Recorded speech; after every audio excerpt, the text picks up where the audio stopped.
meu nome é Antônio Marcelo Jacques, eu falo nesse momento de Niterói, onde eu resido. Eu sou professor da Universidade Federal de Ouro Preto, tenho mestrado e doutorado em Ciência Política pelo antigo IUPERJ, Instituto Universitário de Pesquisa do Rio de Janeiro, e de muitos anos para cá vivo realmente analisando a política brasileira. No outro extremo, tem o José Medeiros da Silva, também doutor em Ciência Política pela Universidade de São Paulo, professor da Universidade de Estudos Internacionais de Zhejiang, na cidade de Hangzhou, na República Popular da China.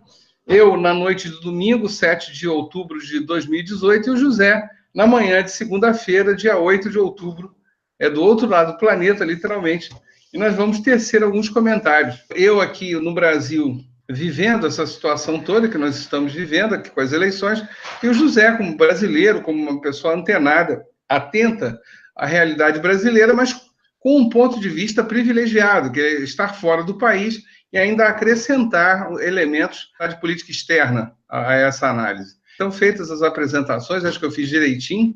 Aliás, eu conheci você fazendo uma análise do resultado das eleições em 2014. Né? Nós nos conhecemos através... Na época, eu trabalhava na Rádio Internacional da China e telefonei e você gentilmente nos deu uma entrevista. Então, não vou fazer um papel de entrevistador, mas você tinha comentado comigo que um fenômeno que você observava nessas eleições, e eu achei a sua análise muito original, é de que há uma regionalização da política, digamos, brasileira. Comenta melhor ou esclarece melhor essa tua tese. O que acontece? Você tradicionalmente, você tem os partidos políticos, e aí vamos pensar o MDB, o antigo PMDB, o PSDB e o PT, vou pensar nos três grandes partidos, né? Só poderemos colocar meio correndo por fora o DEM, né? O antigo que é DEM hoje em dia, mas já foi PFL, já foi PDS, etc. Eles se distribuíam mais ou menos de forma equilibrada entre os estados da federação, ainda que fosse, claro, um certo destaque para os estados como São Paulo, Minas Gerais, Rio de Janeiro, Bahia ou Rio Grande do Sul, que são os grandes colégios eleitorais do Brasil. Quando você pega essa eleição que agora nós estamos encerrando nesse dia de hoje, nessa noite de hoje aqui no Brasil, 7 de outubro de 2018, o que nós percebemos é que os partidos políticos, primeiro esses citados, o DEM ele praticamente desaparece, ele tem muito pouca representação, tá?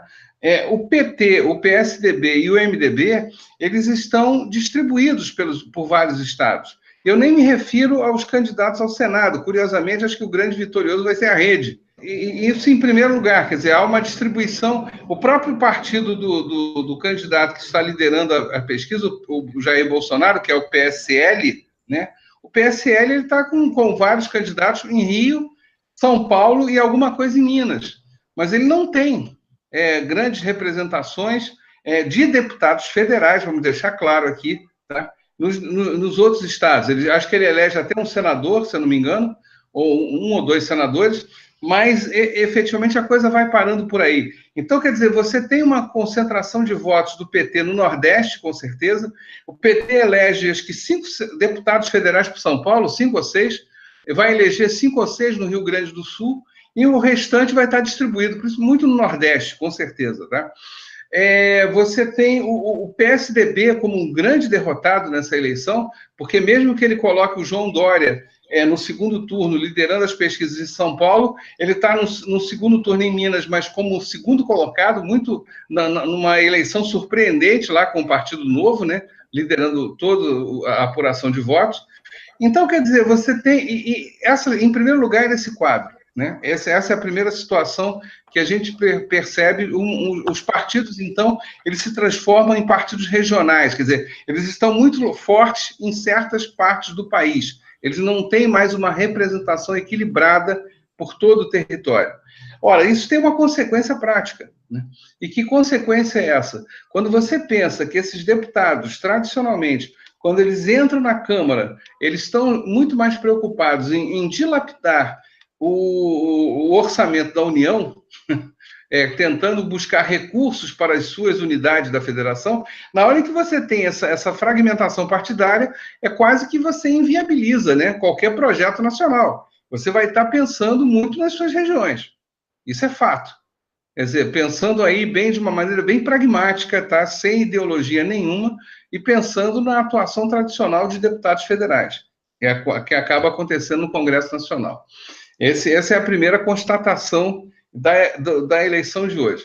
A segunda constatação é que foi uma coisa que aí sim surpreendeu todo mundo, que foi que diz respeito às pesquisas eleitorais, né? As pesquisas eleitorais que foram aparecendo ao longo desse mês, principalmente, desse último mês, tirando 2 ou 3 exceções, nenhuma delas bateu. Quer dizer, você tem surpresas desagradáveis em vários aspectos, desagradáveis no sentido de você pensar políticos que realmente são respeitados, né, e que são considerados por várias correntes, por vários lados, independente do naipe ideológico, e que não conseguiram se eleger. O caso de um Requião, no Paraná, que não se reelegeu. O caso de um Suplicy, em São Paulo, que estava tentando retornar ao Senado, é um sujeito respeitado por todo mundo, e aí, surpreendentemente, não se elege, né? Então, quer dizer, você tem algumas surpresas disso. E, além do que, alguns caciques, né? Que, como o Cássio Cunha Lima, na Paraíba, o Magno Malta, que foi cogitado a ser o vice do Bolsonaro, e agora nem se elege para senador no Espírito Santo. Então, quer dizer, você tem aí algumas coisas que realmente foram muito estranhas, né? Ao todo, 20 senadores não conseguiram se reeleger, né, nessa eleição de hoje, né, nessa votação de hoje. E, por a exceção de alguns caciques, como Renan Calheiros, em Alagoas, ou Jader Barbalho, no Pará, que conseguiram mostrar que ainda tem poder de fogo e se elegeram senadores nos seus estados, pouco importante se foi na primeira ou na segunda vaga, os demais não conseguiram. Isso surpreende. Houve uma renovação gigantesca no Senado Federal, isso é fato. E o que acaba acontecendo, além desses, para a gente começar a conversa, tá? Isso aí são as 4 observações que eu faço, né? A primeira, essa questão da regionalização dos partidos. A segunda diz respeito a uma renovação desse Senado que surpreende, e a terceira, a não eleição de vários caciques tradicionais, né, desses partidos políticos. E aí a gente chega a uma quarta questão que se coloca, que é a seguinte, tá? E isso ainda vamos ter que esperar ainda, acho que mais 1 hora, pelo menos, para que sejam encerradas as votações e os cálculos sejam feitos, que diz respeito à cláusula de barreira, né? Não nos esqueçamos que a eleição agora, ela tem algumas regras muito interessantes, como, por exemplo, o partido ele tem que eleger pelo menos 9 deputados em 9 unidades da federação, ou então tem que pelo menos ter 1,5% do total de votos para a Câmara em todo o território, ou pelo menos 1% de votos em cada unidade da federação. Quer dizer, essas cláusulas de barreira podem, inclusive, mudar o quadro do resultado, em vários aspectos, tá? Então, isso também é uma conta que vai ter que ser feita, mas isso ainda vai levar ainda mais 1 hora, mais ou menos, para que toda essa equação se resolva. Então, quer dizer, esse é mais ou menos o quadro da eleição de hoje, uma eleição muito atípica, sem dúvida alguma. Sim, desculpe, o quinto e último ponto que a gente pode citar é a respeito do próprio líder das pesquisas, não só das pesquisas, mas dos votos nesse momento, que é o Jair Bolsonaro. Em que sentido que vale a pena citar? Ele não se apresentou em debate nenhum, até aí vários candidatos em outras eleições também o fizeram, mas ele se recusou mesmo, quer dizer, como líder das pesquisas. O seu programa de governo não diz muita coisa, isso é um consenso em qualquer análise, né? Pouco importa que emissora de TV que seja, qual jornal que seja, todos concordam, não há no projeto de governo dele nem nada, é um projeto completamente opaco, né? Ele não tem escopo. Então, quer dizer, e é uma coisa interessante, quer dizer, se você pensar que a população brasileira deu 46% dos votos válidos a um sujeito que não tem proposta nenhuma. Então, é algo realmente a se pensar, né? Será que a população entendeu o que é ser presidente da República? Isso é uma coisa que, de fato, vale a reflexão. Então, essas são as observações que eu passo nessa noite de hoje, na sua manhã de segunda-feira aí na China. Eu penso que essa sua primeira análise, assim, mais geral, com foco no parlamento, é algo altamente relevante. Nós tivemos uma conversa com o nosso amigo jornalista do site O Congresso em Foco, né, pelo Fórum Internacional de Ideias, e ele nos antecipava, assim, pelos cálculos que lá ele já estavam fazendo, pelas análises, enfim, a sua vivência dentro desse meio, de que esse Congresso teria um perfil muito conservador, não teria uma renovação no sentido de tendência ideológica, né? Poderia ter de nomes. E parece que isso vai se confirmando. Sem dúvida.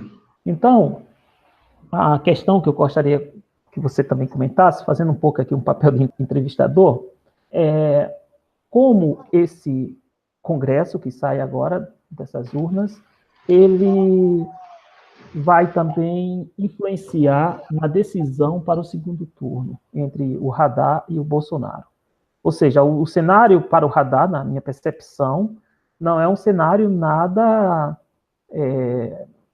fácil, não apenas pela votação do Jair Bolsonaro. Claro que o segundo turno é uma nova eleição, isso não há dúvida, o Bolsonaro ainda não ganhou as eleições, mas mesmo na hipótese de um Haddad ganhando as eleições, o cenário para a governabilidade não será nada fácil. Mais alguma coisa, José? Eu gostaria de acrescentar aí para você que destacaria entre esses caciques a derrota do Garibaldi Alves no Rio Grande do Norte.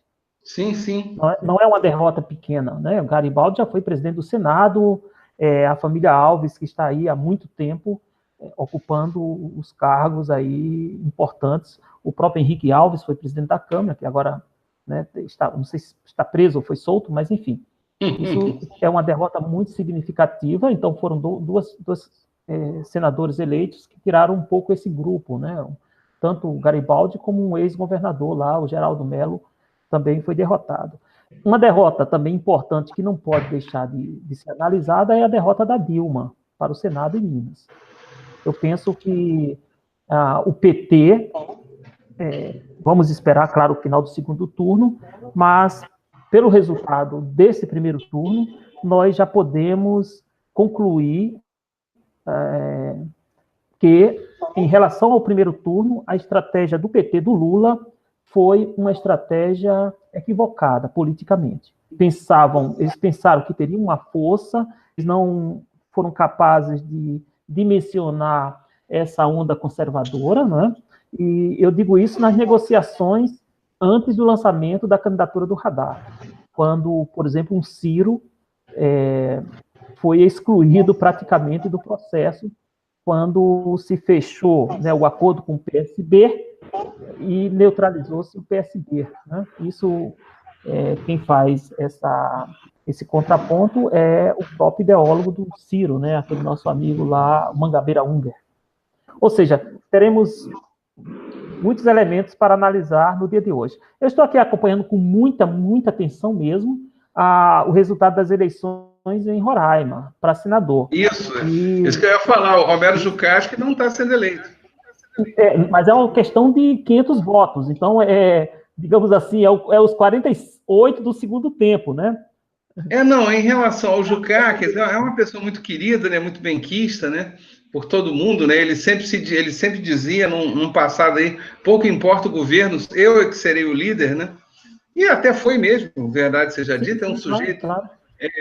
Completamente elástico nas suas relações políticas, para não dizer muita coisa, e além do que aquela famosa gravação de pouco tempo atrás, quando aquela frase famosa, né, com o Supremo com tudo, é uma frase realmente inesquecível, né, do Romero Jucá.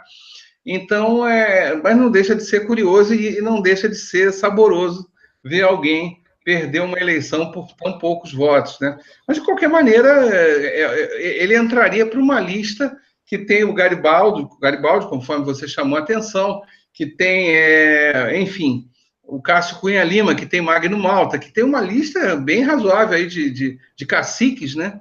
Que, de repente, perderam a eleição. Eu acho que aí todo mundo está lambendo as feridas, Zé. Quer dizer, inclusive também de uma tendência mais assim ampla, por exemplo, o Cristóvão Buarque, Ah, sim, é verdade, esqueci. Eu estava esquecendo do Gustavo Buarque, né? que perde a eleição lá no Distrito Federal. É claro, a grande imprensa que há uma tendência a ser ideologicamente de direita, chamou muita atenção da derrota do Suplicy e da Dilma, e chamou atenção porque nas últimas pesquisas desses últimos 30 dias, os dois lideravam com folga. Quer dizer, e aí eu posso dizer que alguém mentiu, ou as pesquisas todas foram muito ruins, né, de intenção de voto, ou então o eleitor estava brincando, porque é praticamente impossível você entender o que aconteceu. Aliás, mais um da lista, o Edson Lobão, no Maranhão, também não foi eleito. Ah, sim, esse também é uma grande derrota. E no Ceará, eu não sei, até merece...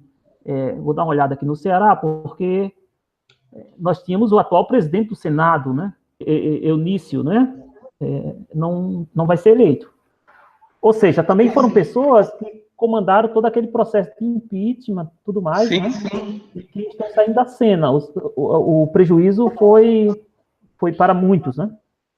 Exato. Quer dizer, então o que chama a atenção não é uma derrota do PT, porque, lógico, aí fica essa conversa de um movimento anti-PT, que existe mesmo, não estou dizendo que não tenha, tá? E que talvez tenha tirado os votos da Dilma e do Suplicy. Agora, efetivamente, que todos os caciques perderam, né? Quer dizer, a exceção, de novo, do Renan. Eu acho que a leitura mais correta é de que foi um voto contra os caciques, né? Aliás, um outro aqui, que deixa eu só confirmar. A derrota o José Fogaça, no Rio Grande do Sul. Ele estava liderando as pesquisas junto com o Paulo Paim, do PT. Ficou em quarto, né?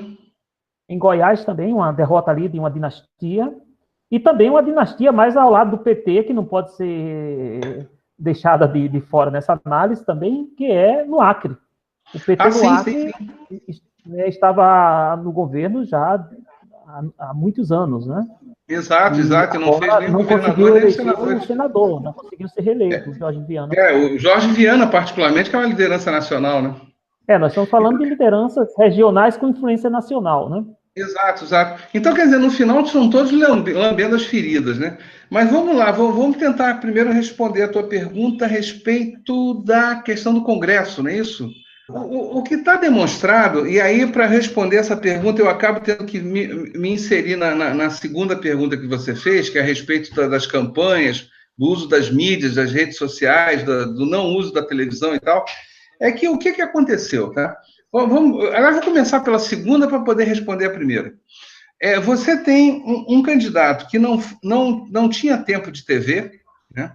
Ele tinha no máximo 8 segundos, que usou e abusou das redes sociais, não só de agora, mas já vem de 1 ou 2 anos para cá, quer dizer, não é uma coisa pequena, que percebeu que era esse o caminho, né? Ele se aproveitar de uma situação de um país em que tem 1 milhão de problemas de interpretação, enfim. Então, o que acontece? Quer dizer, quando esse candidato ele faz tudo isso, ele abre mão dessas relações, né? De conchavos, de acordos, de frentes, etc. Ele pode ter, sim, pessoas que foram aderindo à candidatura dele na medida em que essa candidatura ia ganhando força. Então, eu vou ter aparecem candidatos que até diziam, eu não vou nem votar no candidato a presidente do meu partido, eu vou votar no fulano, porque ele está liderando as pesquisas e eu acho que eu vou ganhar votos com isso. No meu estado, como deputado, como candidato a governador, senador, ou seja lá o que for. Então, quer dizer, é uma campanha completamente diferente. Aí, com isso, vem uma pergunta. Até que ponto, na cabeça desse senhor e do seu staff, ele acha, vai ser necessário, ele acha que será necessário fazer esse acordo, buscar apoio nesses deputados, nesses partidos políticos. Por favor, José, não estou dizendo que não vai acontecer, mas eu quero dizer que o sujeito chega aos 46% dos votos válidos sem ter necessidade disso, tá? E isso é uma coisa que, na cabeça dele, pode ser algo que vale a pena. Porque me parece que o único grupo de seres pensantes ali na equipe é a turma que usava das redes sociais, isso é fato. E, aliás, é até comprovado, né? Mais de 90% das fake news foram produzidas pelo grupo do senhor Jair Bolsonaro. Então, quer dizer, isso aí é fato também. Tá, isso aí está mais do que provado e tal, não há muito o que discutir. Quer dizer, então eles perceberam que as redes sociais funcionavam muito mais do que as televisões, muito mais do que qualquer acordo político, com qualquer partido político, e sabendo que a população brasileira parecia que se informava mais pelo WhatsApp, pelo Facebook ou pelo Instagram do que por qualquer outra coisa. Então, isso aí é uma novidade na política. Eu penso Pode assim falar. Que ainda não dá para afirmar que a televisão perdeu influência no processo, porque, apesar do Bolsonaro ter 8 segundos, né, de horário eleitoral, o fato do atentado ali, onde ele teve que ir para o hospital, ali ele rendeu uma mídia intensa durante todo o primeiro turno. Né? Então, não dá para, por este fato, aferir. E foi a estratégia usada, por exemplo, era o que acreditava o PSDB do Alckmin, ter um tempo grande de televisão, poderia reverter o quadro. Né? Não conseguiu. Mas também dá para afirmar a influência das redes sociais pelas eleições, por exemplo, para o parlamento, deputado federal, por exemplo. Nós temos aí o fato dos eleitos em São Paulo, com votações estrondosas, né? Como agora estava vendo aqui a própria Janaína, que foi eleita deputada estadual, Janaína Pascoal, com 2 milhões de votos. A maior votação aí na história do Brasil, o UOL está enfatizando isso. Nós temos aí também uma jornalista como a Joyce, né, que faz toda uma campanha através das redes sociais. E teve mais de 1 milhão de votos. Ou seja, tem um fenômeno novo aí, que eu penso que muitas vezes os analistas políticos do Brasil, né? Eu estou fora do Brasil, então eu não consigo perceber muito a realidade aí, mas eu de fora percebo que existe um determinado preconceito não no sentido negativo, mas no sentido de um conceito já definido. Por estar definido, eu não já vou analisar, porque eu já acredito que é aquilo, em perceber e estudar os fenômenos que estão em curso. Por exemplo, esse fenômeno da direita, esse fenômeno do Bolsonaro, eu estou estudando um pouco aí esse discurso que se diz de direita, né, que pelo menos se denomina de direita, eu estou há uns 2 anos estudando. E se você vai ver vários nomes, como a deputada eleita em Brasília, desse movimento, a própria Joyce, esse pessoal aí já está com esse volume de audiência há muito tempo. Nós temos um ideólogo aí, um pensador que sempre foi desconsiderado, mas ele tem feito um trabalho de enfrentamento muito consistente e que tem uma repercussão muito grande, que é o professor Olavo de Carvalho. Então, esses nomes terem sido ignorados, né, ou propositadamente, ou por não se acreditar que existia essa força em curso, é um erro dos que fazem análise no Brasil, e por isso não conseguiram pegar essas mudanças em curso, né? Ora, o candidato, ele que está indo para o segundo turno no Rio de Janeiro, você pode falar melhor porque você é do Rio de Janeiro, mas eu de fora aqui não estava nem sabendo do nome dele, né? Nenhum de nós. Você do Rio não estava sabendo quase, né? Então, ou seja, nós temos assim que ser mais racionais, né? E talvez desenvolver novos métodos para a captação das realidades em curso. Eu penso que agora nós teremos um perfil não só diferente no parlamento, porque a direita, vamos denominar assim, eu não gosto muito desses conceitos, mas para ajudar aí, facilitar, por enquanto não aparece um outro, no parlamento ela não será fisiológica no sentido tradicional, ela será militante, porque terá um número de pessoas com essa consciência que está formada ao longo desse processo de 2, 3 anos, não é de uma hora para outra. É isso que eu quero dizer. São pessoas conscientes do papel que vão desempenhar lá. Que eu goste ou não goste, que eu concorde ou que eu não concorde. Aqui não estamos falando de concordância, né? Mas de tentar constatar um fenômeno em curso. Pelo menos tem sido esse meu esforço. Claro que o meu foco aqui, e a minha contribuição para essa análise, é das implicações internacionais desse resultado. Aí eu posso tecer as minhas percepções, né? Principalmente em relação à China, já que a China está no olho do furacão. Basta ver o programa de governo do Jair Bolsonaro, onde menciona 4 vezes o Taiwan e não menciona a China nenhuma vez. Mas antes de você comentar, Zé, deixa eu só responder ao comentário seu a respeito do uso das redes sociais, e aí imediatamente eu já vou passar a palavra para você. Tá? Primeiro, eu concordo com alguma coisa do que você falou, apenas eu discordo de um ponto, tá? Não se trata de. Eu acho que não foi preconceito dos partidos políticos ou dos analistas, tá? Mas sim em relação ao uso das redes sociais na política, tá? Eu acho que o problema é outro. Por quê? Você tem um cenário, você tem um país onde o voto, a participação do cidadão é obrigatória na eleição. Tá? E essa participação, ela sempre foi colocada com a ideia do chamado voto obrigatório.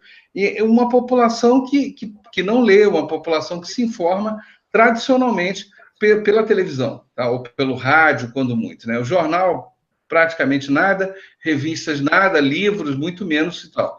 E aí o que acontece? Quer dizer, dentro disso, e até por experiências em todas as eleições, o que se esperava num quadro desse?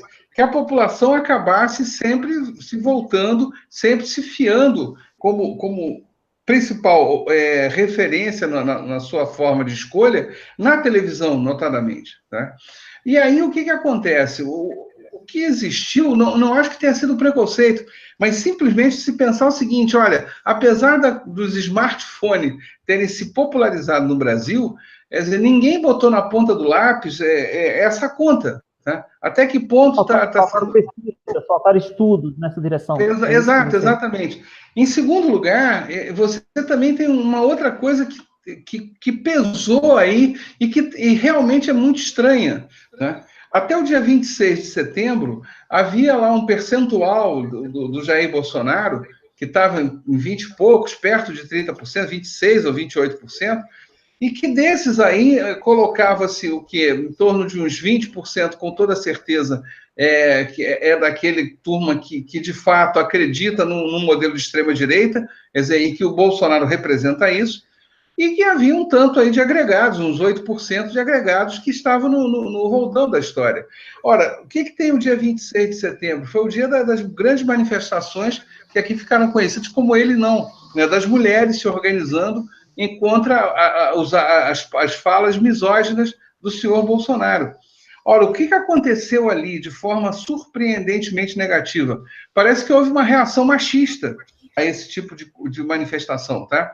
Porque 2, 3 dias depois, as pesquisas já davam um salto de escolha dos eleitores para o Bolsonaro de 4% a 5%. E que eu mesmo, num primeiro momento, achei, olha, peraí, essa conta está errada, tem alguma coisa estranha aí. Porque ninguém ganha 4 pontos no final de semana, sem que nada tivesse acontecido, salvo essas manifestações. Né? Além ainda teve o apoio lá do Edir Macedo, que é o dono da Igreja Universal, o dono da TV Record, mas eu acho que isso também que contou, mas não sei se mais do que 1 ponto percentual. Então, só que a partir dali, houve um avalanche. Né? Realmente houve um comportamento assustadoramente favorável ao Bolsonaro e que não há muita explicação. De novo, a não ser o uso das redes sociais e das fake news. Professor Antônio, eu penso que é o seguinte, existia uma base consistente, é isso que é a minha percepção, em relação, por exemplo, à candidatura do Bolsonaro, assim como existia em relação ao radar. Então, quando você tem um polo aglutinador, né, um polo consistente, é muito mais fácil que o fenômeno se desloque em relação a esse polo. Então, este fenômeno, por exemplo, de uma onda Bolsonaro, ou que poderia ser uma onda radar, ele só é possível porque existe algo consistente na base. E essa consistência na base não foi captada pelo conjunto, digamos assim, dos analistas, né? Pelo menos assim, aqueles que eu tenho acesso. Claro que nós temos uma enormidade e nós não temos acesso a todos. Então, e aí a minha hipótese é que um pouco de preconceito em relação à elaboração intelectual desse grupo. Porque ele tem um centro intelectual. Então, perceber uma direita sem cérebro, perceber um pessoal desarticulado intelectualmente, é um erro porque não corresponde à realidade. Para mim, isso estava claro há 2 anos. Agora, tem duas questões aqui dos nossos amigos aqui, a Simone Maria, ela que está aqui no site, né? E a minha irmã Simone, que manda um abraço aí, está no Brasil, professora na Universidade Federal Rural do Semiárido, ela menciona a Vanessa Graziottini, do PCdoB, que não foi reeleita, que é realmente o nome que estava aí lá no Senado. no Amazonas, é verdade. Isso. E também, agora, o Ronaldo Leopoldino, ele tem um comentário e uma questão muito, muito relevante. Ele diz: a influência das redes sociais se diferencia pela possibilidade de comportamento. Isso é uma constatação realmente interessante, mas a pergunta dele é também muito original: se no Brasil não há uma utilização diferenciada dessas redes em relação aos outros países. Claro que seria uma comparação, mas certamente as redes deverão também seguir um pouco de acordo com o que é uma cultura de um povo, né? Então, há um movimento silencioso, há grupos e grupos, e eu recebi aqui, eu sou muito aberto assim nas minhas redes, e de várias tendências, então você percebe que as pessoas estavam atuantes, e certamente essa mensagem foi alastrada, né? E como tinha uma base sólida, essa base galvanizou essa tendência, esse movimento. A candidatura do Bolsonaro, ela era uma candidatura sólida, é isso que eu quero dizer. O Alckmin acreditou que não, porque como ele teria só aqueles 8 segundos, poderia ser desconstruído. Claro que aconteceu aquilo que a gente já comentou, que foi o atentado, né? Agora, no segundo turno, eu penso que é realmente uma nova realidade. Nós teremos duas bases sólidas, dentro dessa minha mesma percepção de análise, né? E as ondas podem serem redefinidas, eu não tenho dúvida sobre isso, né? Porque será um novo embate, uma nova forma de percepção da população brasileira como um todo. Vem aquela pergunta: será que o Bolsonaro vai querer participar de debates? Eu acho pouco provável, mas enfim, será o primeiro caso. Mas uma não participação já pode também ser um ponto negativo, porque agora são polos. Exato, José, mas aí, ponto negativo, desde que esse eleitor considere a televisão, o rádio, ou seja lá o que for, como algo importante para a sua tomada de decisão. E me parece que não. Não esqueça que os dois estarão nas redes sociais. Não, sim, eu acho que o PT aprendeu a lição. Quer dizer, então eu acho que nessas próximas semanas, aí, nos próximos dias, até o segundo turno, o que nós vamos ter é um avalanche de uso das redes sociais. Isso eu não tenho a menor dúvida.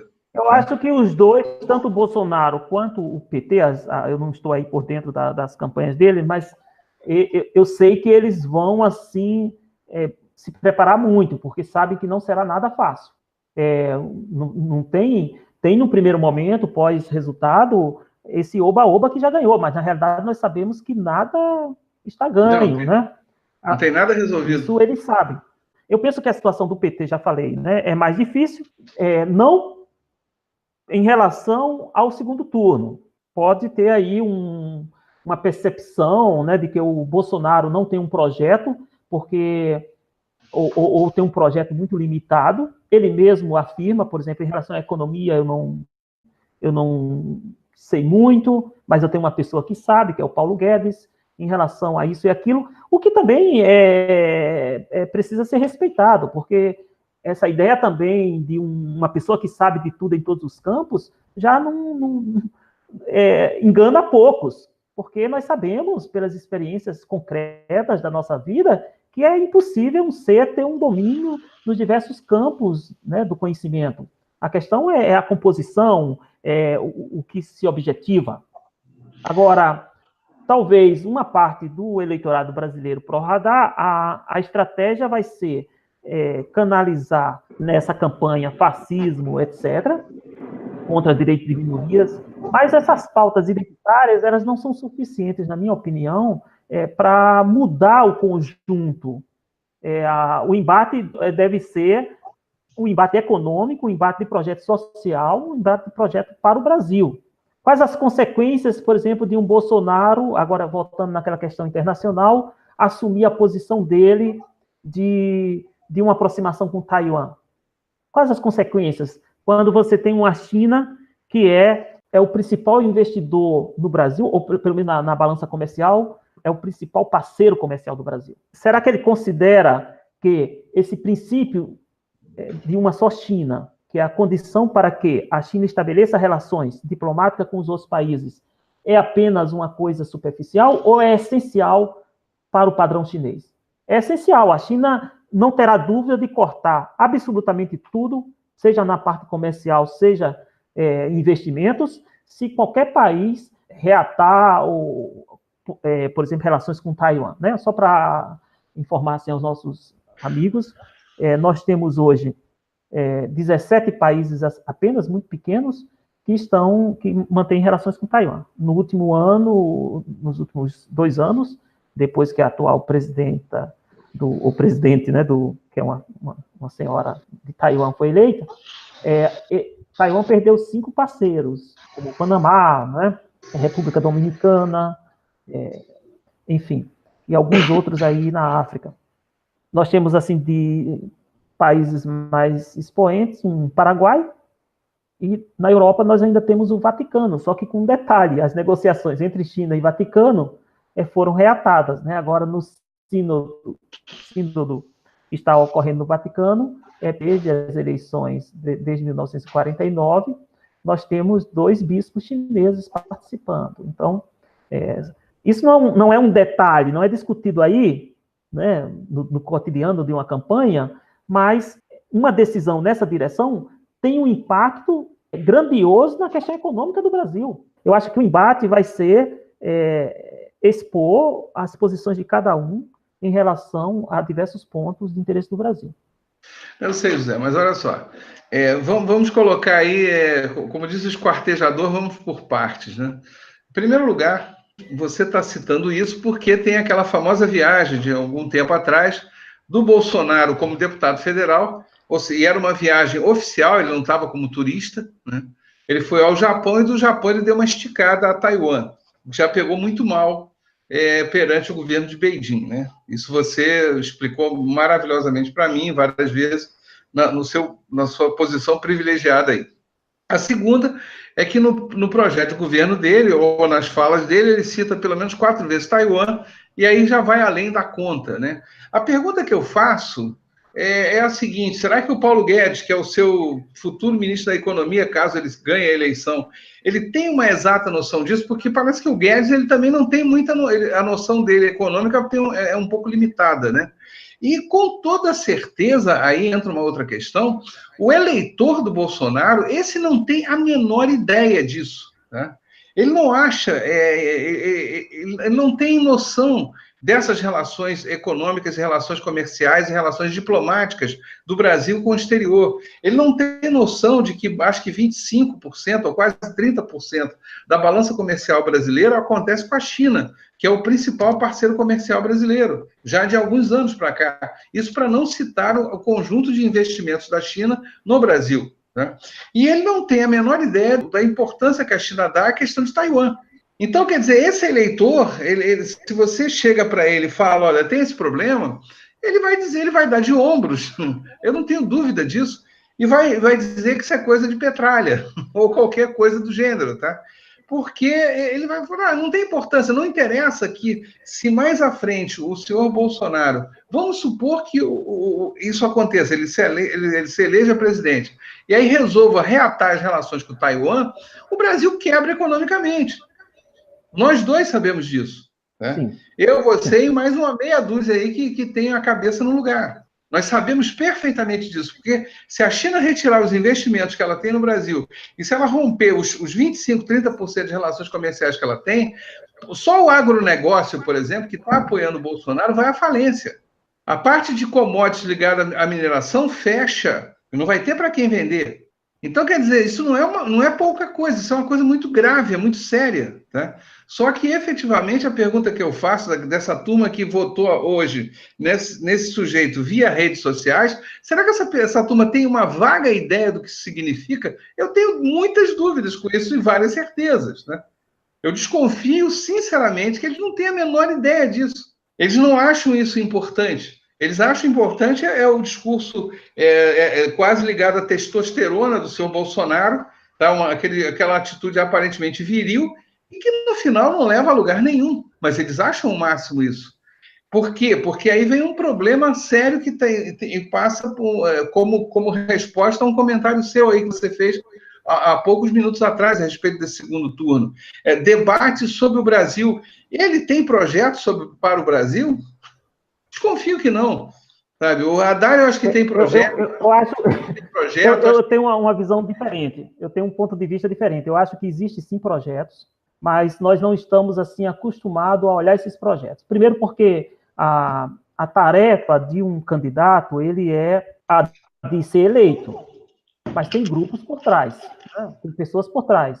Não é à toa que se a gente pega assim o setor que votou no Bolsonaro, uma parte é esse pessoal anti-Lula, esse pessoal assim que não fez um cálculo racional. O fato apenas de excluir um PT já era uma conquista suficiente. Já está satisfeito por alcançar essa meta. Mas uma outra parte, o setor produtivo e outra parte, ele não é tão irracional. Ele acredita num grau de racionalidade do gerenciamento político. Por isso, eu penso que, por exemplo, no caso da China, os principais beneficiários dessa relação é o setor do agronegócio, a exportação de soja, etc., né? e minérios. Então, esse pessoal está na base dessa eleição pró-Bolsonaro, né? Então, o cálculo será feito. E, assim, também pensar que o Brasil não é um país qualquer, é um país, centro das atenções mundiais. Eu penso que o fato, nós somos muito passionais, isso é muito bom, porque nós delirar no sentido, essa palavra, inclusive, a origem etimológica dela é fantástica, porque a lira, né, a leira, no Nordeste a gente ainda usa, andar na leira, o boi vai ali com a campinadeira na leira, e quando chega, ele volta na outra leira. E delirar era sair da leira. Quando a campinadeira saía da leira, então delirava, né? Então, esse delírio, no sentido assim, essa emotividade, né, que nós temos, ela é positiva porque nos leva para o mundo do sonho, mas quando esse sonho entra na área do pesadelo, nós entramos numa tristeza profunda e achando que tudo vai se acabar. Então, nós andamos nos dois extremos, mas é uma característica nossa, eu acho que nem é positivo nem é negativo. Mas se a gente consegue modular, para mim, ter vindo aqui para a China, estar aqui há 11 anos, percebendo uma realidade chinesa que é muito dura e que a racionalidade é muito exigida, eu realmente já saí de extremidades sentimentais. E um governo Bolsonaro, por exemplo, você pega a assessoria dele, uma assessoria militar do que eles têm de mais alto nível, que eles consideram de mais alto nível para eles na área militar, que é uma inteligência construída. Concordemos ou não, achar que é algo espontâneo não é, né? Eu, inclusive, acho que se um governo Bolsonaro, um Paulo Guedes, que é muito mais liberal, é muito provável não sobreviver por muito tempo. Essa é a minha leitura. Porque esses setores nacionalistas que estão nas Forças Armadas vão ter uma influência muito decisiva nesse governo. Agora, uma outra leitura, e logo vou responder também aqui a participação do nosso amigo o Ronaldo Leopoldino, que está fazendo umas perguntas realmente inteligentes. Abreviando, eu acho que existe um cálculo de racionalidade muito grande e que não pode ser desconsiderado, né? Então, essas eleições elas estão sendo vistas mundialmente. Por que eu estava fazendo a pergunta? Por que uma revista como The Economist, os jornais franceses, ali todos, nós tivemos, talvez, no New York Times, etc., etc., por que eles tentaram queimar a candidatura do Bolsonaro? Mas eu quero dizer que é o seguinte, que existe um grupo ligado à globalização que ficou órfão com a eleição do Trump. Este grupo, que está concentrado na França, do Macron, nessas grandes mídias, foi esse grupo que se opôs a Bolsonaro. Mas uma nova tendência de globalização liderada pelo Trump, esse grupo está altamente interessado nessas eleições do Bolsonaro. Seria um presente para o Trump, seria como você ganhar um grande presente sem ter trabalhado tanto para recebê-lo, né? Um bônus. Porque é a grande luta dos Estados Unidos nessa sua nova fase contra a China. Então, o jogo é muito maior e o Brasil não é um ator qualquer. Então, de todos os lados, tanto uma globalização que está meio órfã, né, do seu grande império, como essa nova força que surge ali nos Estados Unidos, que está na Inglaterra também, enfim, em outras partes, como uma Rússia, uma China, mesmo a Índia, enfim, nós temos aí os BRICS, né? Todos estão de olho nesse cenário brasileiro, porque o Brasil, queira ou não, ele tem um grande poder econômico, é uma das maiores economias do mundo, né? E um potencial aí de commodities muito alta. Então, o que eu quero dizer é que, independente de ser o Bolsonaro, ou o Haddad, ou o José, ou o Pedro, ou o Antônio, existe uma racionalidade por trás com interesses muito específicos. E talvez um grande esforço dos analistas fosse o de identificar que interesses estão por trás e que projeto de sociedade, de distribuição das riquezas, dos benefícios das riquezas, que eles apoiam. Agora, as perguntas aqui a pergunta do Ronan Leopoldino, ele disse: como os senhores veem, em caso de vitória de Jair Bolsonaro, as suas condições ou as necessidades de negociação para uma boa governabilidade?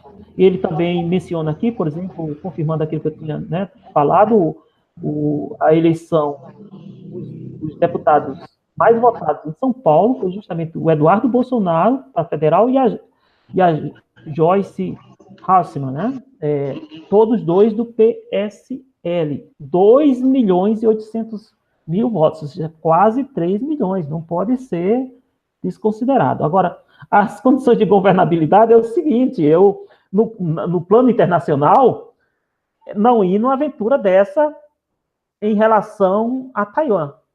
Isso, de cara, já geraria um conflito diplomático de grandes proporções que teria incidência objetiva na economia nacional. Primeiro ponto, né? E, internamente, eu não vou dar conselhos, porque eu não quero trabalhar como assessor, e aí o preço é muito alto, né? Mas a pergunta é muito inteligente e serve não só para o Bolsonaro, mas também para o Haddad. Como assegurar a governabilidade? Eu acho que é o desafio. O Brasil, nós assim, estejamos de um lado ou de outro, o grande desafio é propor uma racionalidade, propor pontes para o fortalecimento da nação. Essa minha posição não muda. No sentido do povo, existe uma guerra entre o próprio povo e que ela não é benéfica para o próprio povo. Por exemplo, chamar o povo de nazista. Há pouco tempo, esse povo, 80%, estava apoiando o Lula. Então, ele antes não era? Eu penso que é muito delicado esse tipo é muito passional esse tipo de posição, né? Claro que eu posso estar completamente equivocado, mas a vantagem de você estar distante é que você, ao estar equivocado, os nossos amigos toleram mais, né? Ô Zé, olha só, vamos lá, deixei você falar pra caramba aí, agora vamos escutar um pouquinho. Em primeiro lugar, vamos voltar lá atrás, essa questão de planejamento de projetos. Eu não vejo, sinceramente, nos 10 generais que estão lá no staff do Bolsonaro, nenhum projeto nacionalista, como tinham os generais do golpe civil-militar de 64. Tá? Ali você tinha toda uma trajetória que vinha, de fato, com projetos autoritários, nacionalistas, etc., etc. Não vejo isso, tá? Vejo muito uma ingenuidade paquidérmica deles, acreditando que podem resolver as questões da maneira ainda arcaica, né? Vou dar um exemplo simples, dois exemplos muito sérios, né, ligados à segurança nacional e que os militares não se importaram muito. O primeiro foi a questão da construção do submarino nuclear, aonde até o almirante envolvido aí foi parar na cadeia por uma série de acusações e que a coisa está escamoteada, não está claro isso, né? Até que ponto houve corrupção ali, mas de qualquer maneira o projeto do submarino nuclear foi totalmente suspenso e o acordo feito com a Suécia dos caças que também está suspenso, além, para não citar o caso da Embraer, né, que é quase criminoso, né? Então, vamos começar pelo básico aí, onde os militares, de uma forma geral, se tivessem algum projeto nacionalista, eles teriam pulado, né? E não pularam, porque eles não têm esse projeto, tá? Você vai me perdoar, mas eu não consigo enxergar, não consigo rotulá-los como um grupo de pessoas, mesmo que seja um modelo autoritário, mas que tem um projeto nacionalista, tá? Não vejo isso. E tanto não consigo enxergar porque mostra, de novo, essa ausência absoluta de tato em relação às relações internacionais. E aí vamos colocar a questão, tá? Por exemplo, quando eu chego e digo e percebo que a China hoje, por exemplo, tem 25% a 30% de todo o comércio exterior do Brasil, isso foi feito a partir de uma série de negociações. E eu não me recordo, tá, dos Estados Unidos terem bloqueado ou protestado alguma coisa em relação ao comércio com o Brasil. Existem crises crônicas dos Estados Unidos com a China, isso é fato. Tá? Agora, do governo americano ter protestado algum acordo comercial que o Brasil tenha feito com a China, sinceramente não me lembro, pode até ter acontecido. E aí você, por favor, me corrija e me faça lembrar. Tá? E aí, onde eu quero chegar com isso? Porque eu me pergunto a seguinte questão. Quer dizer, frente a tudo isso, quando eu olho para a candidatura do Bolsonaro e seu staff, né, eu realmente imagino pessoas que são ainda amadoras em termos políticos, tá? Eu temo que isso seja verdadeiro, né? Amadoras em que sentido? Eles querem o poder, mas efetivamente eles não têm. Por favor, quando você pensa que a meta de política externa do projeto de governo do Bolsonaro é melhorar as relações com as nações da América Latina que não sejam ditaduras, e ponto final, é uma brincadeira, né? Quer dizer, não é assim que funciona em aspecto nenhum. Como se um país, hoje em dia, pudesse sobreviver independentemente dos cenários, das conjunturas internacionais. Isso é de uma ingenuidade paquidérmica e me parece que os caras, de fato, não têm isso. Isso em primeiro lugar. Em segundo lugar, vamos voltar ao que eu falei há minutos atrás. Quer dizer, a candidatura do Bolsonaro ela foi se consolidando praticamente à revelia de outros partidos políticos. E o que aconteceu é que esses grupos políticos no Congresso ou fora dele, eles começaram a se aproximar do Bolsonaro na medida que a candidatura dele ganhava força. Então, quer dizer, não foi ele que pediu esses acordos. E aí eu fico imaginando situações como, por exemplo, a bancada do agronegócio, tá? Que é lógico, tem 1 milhão de interesses com a China, por exemplo, né? E aí chega e resolve conversar com ele a respeito da sua atitude de, por exemplo, reatar as relações com Taiwan. Ora, tenta imaginar a cena. Aí cai um pouco na pergunta do nosso amigo aí que está assistindo, né? E colocou isso para a gente debater. Quer dizer, pense até que ponto vai a governabilidade nesse caso. Quer dizer, eu fico pensando até que ponto o Bolsonaro, ele que nesses anos todos de parlamento parece que não aprendeu muito sobre política, ele aprendeu a lançar a mão da questão autoritária, mas fora isso, não. Tá? Ele realmente não vai. E, por fim, só para não me estender muito, quando você faz aí a crítica das pessoas acusarem os eleitores brasileiros, ou uma parte, não os eleitores todos, é claro que não, mas uma parte de neonazistas, isso aí, meu amigo, desculpe, mas o fato de terem apoiado o Lula, e esse apoio chegou a 70 e poucos % no final do governo, de aprovação do governo, vamos deixar claro, tá? Quer dizer, não tira a questão, e realmente até matematicamente não altera, a pesquisa publicada há poucos dias atrás, que coloca que 20% a 22% da população brasileira acha que o modelo ditatorial é viável. Ele não dá a menor importância para a democracia. Isso é um fato. Quer dizer, nós temos aí de 20% a 22% da população brasileira que não tem a menor fé na democracia.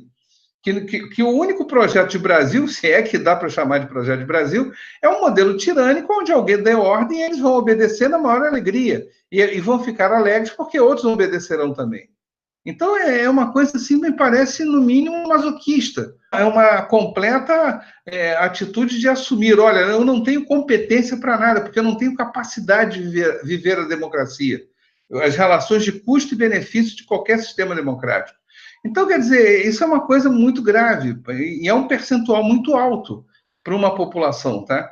Então, quer dizer, é lógico que tudo isso coloca questões aonde eu não tenho dúvida que certos segmentos econômicos da França, ou da Inglaterra, da Alemanha, ou seja lá de onde for, dos Estados Unidos, têm interesses econômicos no Brasil, é claro que tem, tá? É uma grande fonte de commodities. Agora, efetivamente, o plantel, a agenda comercial que o Brasil tem hoje, aos trancos e barrancos, ela se construiu não a partir de censuras, ela foi feita. E aí, na medida que você elimina um desses parceiros, até que ponto aí, voltando aí para um ponto central, que é para devolver a palavra para você, até que ponto esse vácuo gerado, caso ele aconteça, será imediatamente ocupado por outro país? Eu não sei realmente. Então, de forma imediata, eu tenho muitas dúvidas quanto a isso. Eu penso que o objetivo, assim, das minhas provocações, né, é para que a gente avance na construção do conhecimento, das percepções.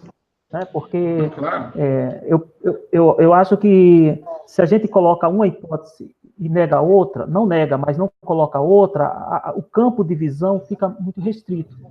Então, um pouco as minhas colocações estão sendo para, nesse momento, a gente alargar o campo de visão, já que são opiniões, né? São apenas opiniões, nós não temos uma base concreta por trás, ou pelo menos dados muito objetivos, para ter a certeza de que o nosso pensar está certo. Não, claro, José, não tô. Por favor, pelo amor de Deus, ninguém está brigando aqui. Eu estou entendendo, por isso eu gosto de conversar com você. Nossa amizade vai muito além disso. Por exemplo, em relação a essa pesquisa que você menciona, eu estava vendo aí, é a pesquisa com maior índice de defesa da democracia. Então, tá aqui os dados, né? 69% acha que o regime democrático é a melhor forma de governo.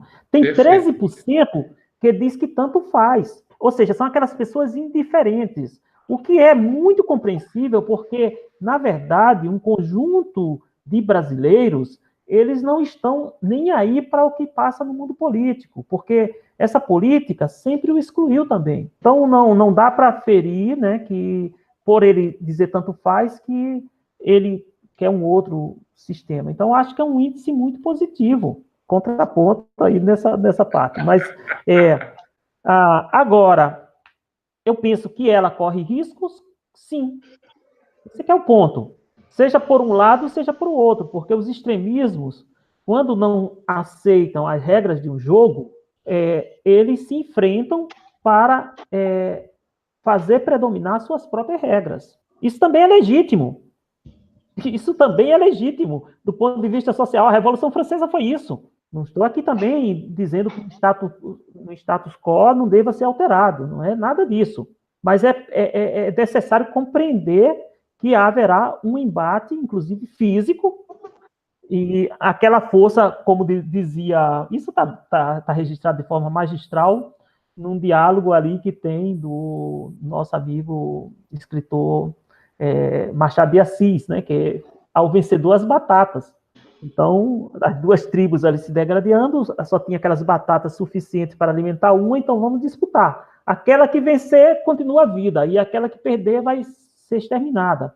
Então, a minha linha de pensamento, né, é de buscar pontes de convergência, não nesses projetos políticos extremistas, mas entre aqueles que têm uma consciência de que o Brasil nos pertence e precisa ser feito por nós, e também pelos outros, né? Então, é um pouco nessa direção. Mas como aqui não é o objetivo, né, o nosso projeto de governo não foi submetido ao povo, né? Então, nós estamos analisando os projetos que foram submetidos. São 2 projetos que ainda não foram aprovados, mas vão agora para o segundo turno. E a questão que o nosso amigo colocou, o Ronan Leopoldino, é realmente a grande questão, é a governabilidade. Porque um Temer, ele pôde fazer o que ele fez, ou seja, desconsiderando todas as reivindicações de um movimento social consolidado no Brasil. Se você não considera que o Brasil tem 20%, uma base social, por exemplo, ligada a esse movimento que o radar representa, você vai fazer como a disputa das batatas. Então, vamos exterminar? E do outro lado também, né? Então, esse pessoal o seu discurso não tem legitimidade? Claro que tem. As pessoas nas universidades, as reivindicações, a autonomia não têm legitimidade? Claro que tem. É preciso canalizar uma racionalidade para que, independente do candidato eleito, a irracionalidade não predomine sobre o conjunto da sociedade. Agora, alguém fazendo um parênteses que eu não posso deixar de registrar, porque esse vídeo vai ficar aí no ar depois, o grande derrotado dessas eleições nem foi o PSDB e nem foi o PT, mas foi a Rede Globo de televisão. Sem dúvida. Isso aí não tenha dúvida quanto a isso. Isso aí é fato. Aí voltamos àquela fala minha de quase uma hora atrás, né? Do papel das redes sociais e de um descrédito da televisão. Por favor, naquela hora você acabou me retrucando, dizendo que não, você ainda considera a televisão ainda tinha esse papel. Não, eu não quis dizer que a televisão foi anulada, tá? Quer dizer, a grande questão é que eu quis dizer que esse fenômeno das redes sociais, que não dialoga com ninguém, é um caminho quase de mão única, né? A partir do momento que alguém cria lá um texto curto, alguma coisa simples e que é de fácil compreensão para todo mundo, é convincente. Para essas pessoas é convincente. Por isso, até aquela minha fala, aí já de 30 minutos atrás, quando eu disse que para essas pessoas, por exemplo, saber se vai reatar relações com Taiwan ou não, isso é insignificante. Quando, na verdade, mas vai chegar... Isso aqui tem que ser pautada para... Eu não terminei o meu raciocínio naquela hora, mas isso tem que ser pautado no debate entre os candidatos, não pensando apenas a população, mas pensando os tomadores de decisão, né, os que influenciam na governabilidade. Se as pessoas percebem, elas podem não saber desse caso específico, Taiwan, não querem nem saber sobre isso, isso sim. Mas se eles percebem que o rompimento disso tem uma implicação... o grande tsunami na economia brasileira, será o grande tsunami na economia brasileira, as pessoas vão ponderar. Né? Cabe a esse grupo que foi para o segundo turno pautar essas questões. Não a nós, né? Nós estamos assim, porque eles que têm a tarefa de convencer um eleitor para um lado ou para o outro, né? Sim, porque... sim, mas olha só, olha que situação irônica que nós chegamos, tá? Eu vou levar 100% ipsiletras a sério o que você acabou de dizer. Então, cabe ao Haddad, ao PT, pautar isso. Olha, se esse cara levar a sério o que ele colocou, o Brasil está quebrado. Né? Só que como é que o Haddad vai fazer isso? Não é num debate de televisão. Eu acho, olha, eu juro para você, Deus queira que eu esteja errado, mas eu quero acreditar que o senhor Jair Bolsonaro não vai comparecer a debate nenhum na televisão, mesmo para o segundo turno. Ele sabe muito bem que ele, falando ao vivo e a cores, ele perde votos. Ele não se sustenta, ele não sabe argumentar. Tá? Isso é real porque, nas raras vezes que ele participou, foi um momento que ele saiu perdendo voto. Agora, efetivamente, ele não participou mais. E no momento anterior em que ele participava, ele perdia votos. Isso é real também. Mas só para terminar meu raciocínio. Então, o que acontece? A grande ironia aqui vai ser o seguinte, qual é a única forma, então, que o Haddad e o PT vai conseguir colocar isso em pauta? Somente utilizando as mesmas redes sociais, porque eu não vejo, enquanto marketing... Mas aí eu acho que é um desafio, tanto para o Haddad como para a candidatura do Bolsonaro. Eles que vão saber como se comunicar com o povo, né? Sim, o Bolsonaro já viu como é que se comunica. Então, assim, mas enfim, é uma responsabilidade deles, aí dos projetos que estão em disputa, né? A nossa responsabilidade como analista é perceber como são essas tendências e como vão ser essas composições, né? Eu penso que a questão, uma das questões que poderá ser, né, positiva para o Bolsonaro, caso seja eleito, porque vai depender de um congresso ali, e você já fez essa análise muito bem antes, não agora nessa nossa conversa, mas antes conversando particularmente em relação à fragmentação partidária, isso como um empecilho ou uma dificuldade para a governabilidade, né? Sim, mesmo com a cláusula de barreira, continua uma fragmentação alta. E isso, nessas eleições, isso vai estar maior ainda. Você traz essa tese brilhante no início da nossa conversa, da questão dos partidos nacionais saírem como partidos regionais. Isso Sim. realmente é uma percepção especial e original. Esse Congresso, ele vai pensar duas vezes em resistir, porque, primeiro, que tem um suporte militar muito grande por trás. Isso não é para ser desconsiderado, né? Nós estamos num momento delicado. Isso é a minha visão daqui. E, segundo também, esse fenômeno, ele não é um fenômeno, na minha leitura, que é construído agora de última hora, apareceu o Bolsonaro e explodiu, chegou a quase 50%, 47%, 46%. Não é um fenômeno de agora. A campanha do Bolsonaro, inclusive para deputado federal no Rio, que acho que foi um dos mais votados, foi numa pauta muito específica, que é a questão da violência contra o povo. Não estou dizendo que o método, acho que o método está altamente equivocado, o método dele. Mas a percepção do fenômeno, enquanto que um grupo econômico que estava no poder sempre estava louvando as conquistas sociais, a inclusão nas universidades, no FIES, o que é realmente especial, o combate à fome, o grande sonho do Betinho sendo realizado. O Betinho queria um Natal sem fome, nós conseguimos quase que um Brasil sem fome, o que não é uma obra pequena, é uma obra de uma opção social, de um projeto político, ou seja, com aspectos muito positivos que não podem ser ignorados, a não ser por ignorância e interesses bem escusos aí, mas também, nesses 13 anos, digamos 14, 15 anos, incluído o restante do governo Temer, o que nós vamos ver é um aumento constante da criminalidade. Nós estamos com 60, 70 mil mortos. Nós estamos falando de mortes, não estamos falando de feridos, que também implica no sistema, no SUS, no tratamento médico, tirar da força de trabalho. Nós estamos falando de uma população que está com medo, não só mais nas grandes cidades, mas nos interiores, nas comunidades lá pequenininhas, do norte, nordeste, ou seja, é como um câncer social, literalmente, onde as pessoas saem de casa e não sabem o que vai acontecer na sua volta. E esse fenômeno, ele foi desconsiderado pelas políticas.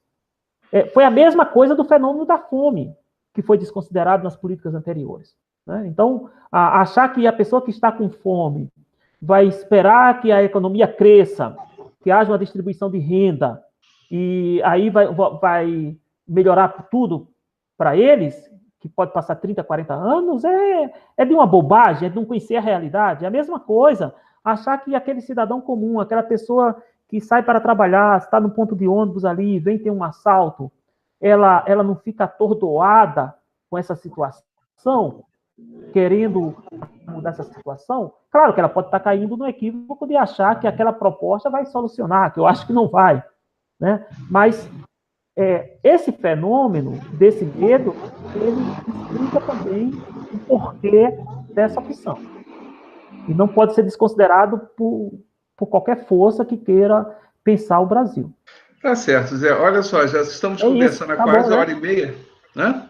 Acho que é um bom ensaio, né? Fica aí o registro e compartilha para as pessoas essa conversa meio que informal, né? Poderíamos até ter outras pessoas aí no futuro, pensando como brasileiros, né? Também. Não, sim, com toda certeza, com toda certeza. Tá certo, meu amigo. Então a gente encerra oficialmente a nossa conversa. Para mim é um privilégio ter um professor que analisa a política brasileira, né? Daqui a pouco você deve estar dando suas entrevistas também aí. Quando eu estava lá na rádio, você fez o favor de nos orientar. Uma das coisas que você chamou a atenção foi o índice de abstenção nas eleições, ou seja, você já adiantava a bola de que mesmo a Dilma sendo eleita, já entraria com uma força um pouco limitada. Não, isso se repetiu, né? Deu 30% de brancos, nulos e abstenções. Então, você cantou aquela bola da não governabilidade, ou seja, né, das possibilidades de tensionar aquilo, e acertou. E agora também temos aí esse novo quadro para nós darmos conta dele. Com toda certeza, meu amigo. Obrigado, meu amigo. Um grande prazer estar com você nessa nova empreitada de perceber o que está acontecendo politicamente no Brasil.